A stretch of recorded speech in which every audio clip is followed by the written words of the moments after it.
Today, we're going to step right into the shoes of an immigrant worker literally on their very first day of work in the UK. Now, this isn't some travel story about seeing the sights. No, this is a story about hard labor, about money, and honestly, about survival. It's all about one single day that just changes everything. And this quote, man, this is really the heart of the whole thing. It's that raw, honest question you ask yourself when the dream of working abroad just slams headfirst into a wall of reality. This is that moment of pure shock, right before the real grind is about to begin.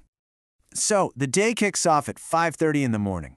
You're driven out to what you assume is a farm, but it's something else entirely.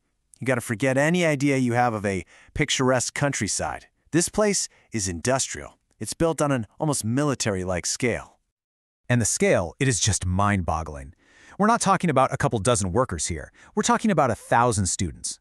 You are just one person lost in a sea of these identical 100-meter-long greenhouses. And right away, you get a lesson in just how anonymous you are. You're a tiny, tiny part of a very big machine. The work itself is, well, it's brutally simple. Every single strawberry you touch has one of 3 possible destinations. First, supermarket. Those are the perfect, top-quality berries. Then, market. These are good, but not quite perfect. And then, rubbish. Anything else. So you learn really fast that you're not just picking fruit, you're grading commercial products on the spot. So yeah, this is not just farming.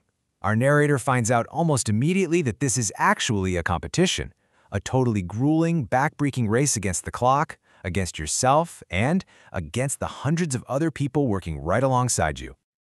They give you your gear for the day, some padded knee pads, a little 3-wheeled trolley, and then they give you something else. It's not a name badge, it's a number. For our narrator, that number is 526. And this is where your identity really starts to change. You're not a person with a name anymore. You're a number.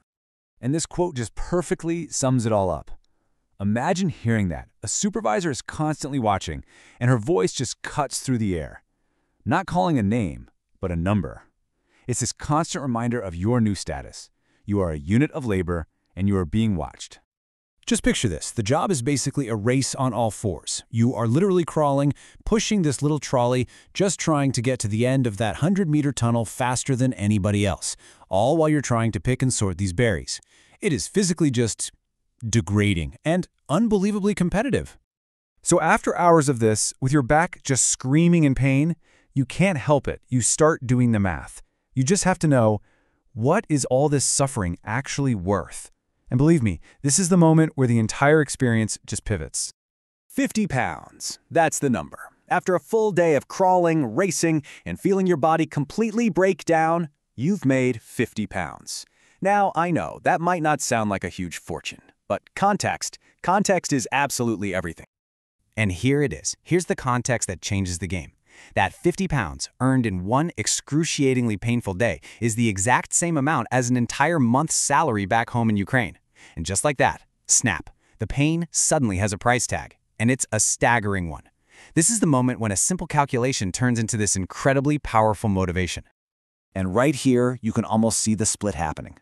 The physical toll is no joke. All around him, the other students are just exhausted, worn out, literally just counting down the days until they can leave. But for our narrator, something inside him just flips. That economic reality is so powerful that the calculation, the numbers, they start to override the pain. He becomes driven.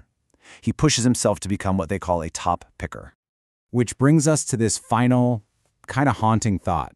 As our narrator looks over at his exhausted friends, who all they want to do is go home, he just can't get his head around it. The money has completely reframed his entire reality. And it leaves us with a pretty heavy question. When the reward is that high, just how much hardship are you willing to endure? And maybe more importantly, what part of yourself are you willing to trade for it?